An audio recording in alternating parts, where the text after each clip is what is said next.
Si paling perdana.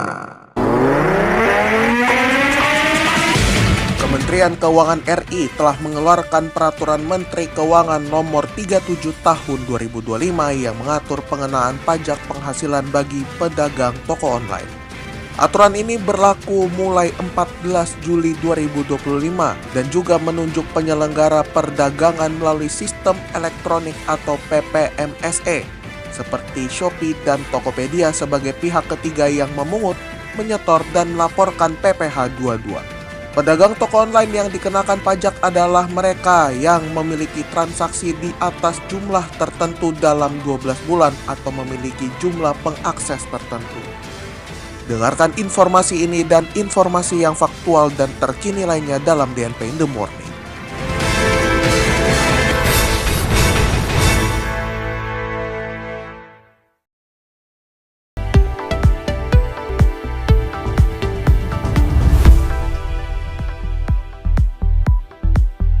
Selamat pagi Indonesia dan selamat bergabung dalam DNP in the Morning untuk edisi 16 Juli 2025 bersama saya Kevin Manoy.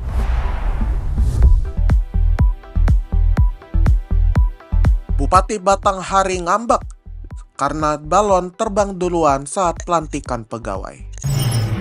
Anggota DPR RI usul second account di media sosial dilarang. Sementara dari dunia olahraga, Timnas Indonesia U23 menang telak atas Brunei Darussalam.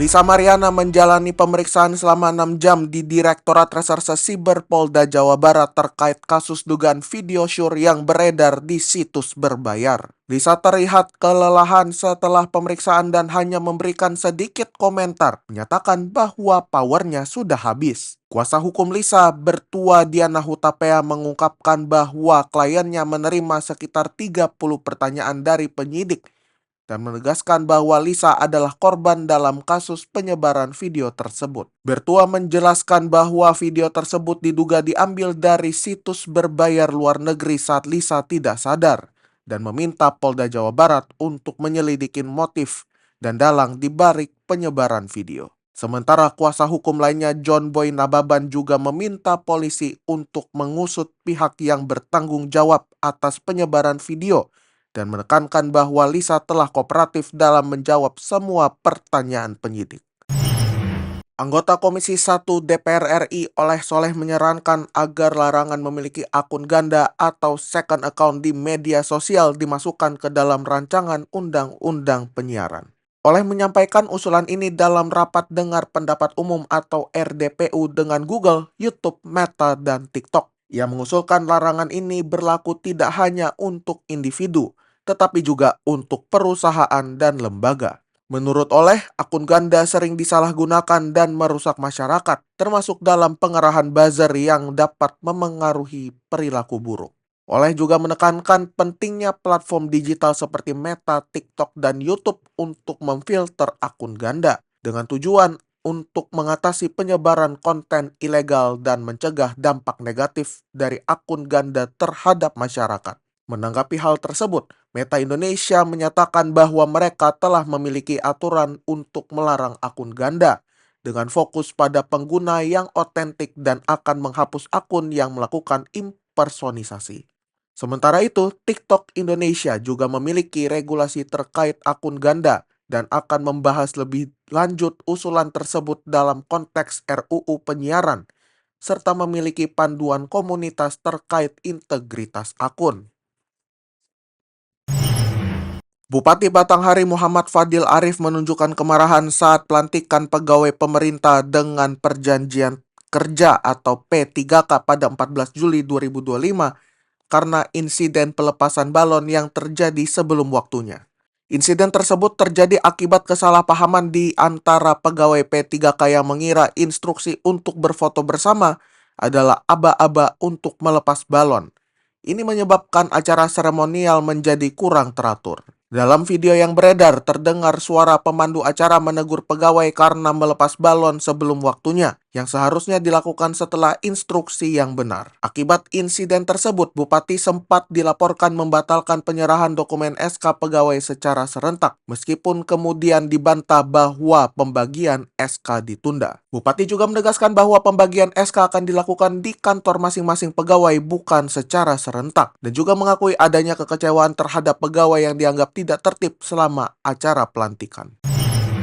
Kementerian Keuangan atau Kemenkeu telah mengeluarkan Peraturan Menteri Keuangan atau PMK nomor 37 tahun 2025 yang mengatur pengenaan pajak penghasilan bagi pedagang toko online di e-commerce yang mulai berlaku pada 14 Juli 2025.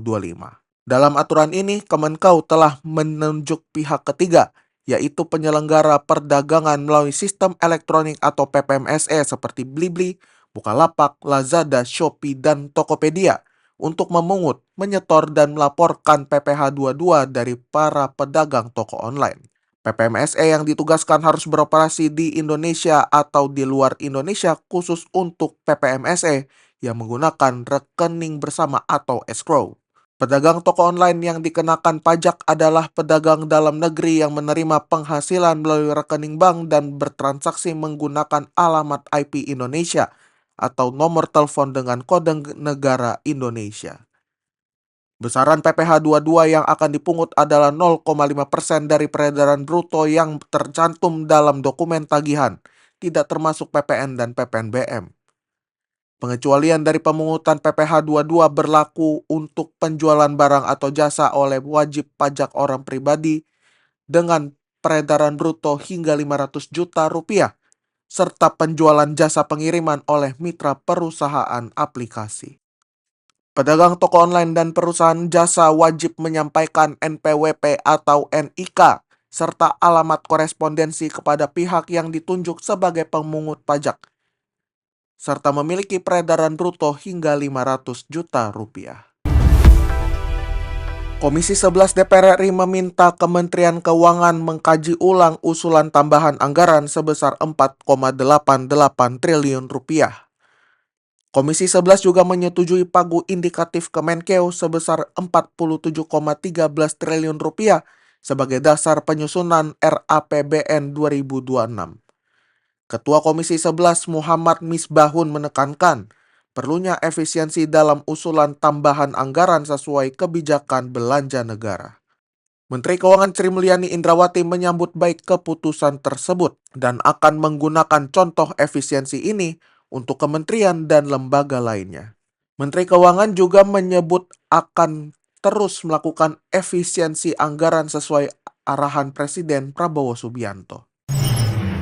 Wakil Presiden RI Gibran Rakabuming Raka mengungkapkan bahwa Kemenyan memiliki nilai yang sama berharga dengan nikel dan digunakan dalam parfum merek terkenal seperti Louis Vuitton dan Gucci. Gibran juga menyoroti gagasan hilirisasi Kemenyan, terutama setelah kunjungannya ke Humbang Hasundutan, Sumatera Utara, di mana terdapat pusat penelitian yang akan diresmikan Presiden Prabowo tahun ini. Kemenyan yang merupakan getah aromatik dari pohon tertentu telah digunakan selama ribuan tahun dalam berbagai budaya.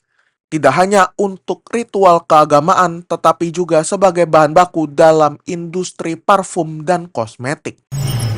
Timnas Indonesia U23 berhasil meraih kemenangan telak 8-0 atas Brunei Darussalam dalam laga perdana grup A Piala AFF U23 2025. Meskipun menang besar, pelatih Gerard van den Berg dan pemain Jens Schrijven mengakui adanya penurunan performa di babak kedua. Jens Schrijven mencetak 6 gol dalam pertandingan tersebut, menunjukkan performa gemilang sebagai striker. Adapun 2 gol lainnya dicetak oleh Arkan Fikri dan Raihan Hanan, melengkapi kemenangan tim. Van den Berg juga menyoroti bahwa tim perlu meningkatkan performa di setiap pertandingan dan memperbaiki kesalahan. James Schrijven juga menekankan pentingnya menjaga fokus dan konsentrasi sepanjang pertandingan untuk mencegah penurunan performa. Kemenangan ini menempatkan timnas di puncak klasemen sementara grup A yang diikuti oleh Filipina.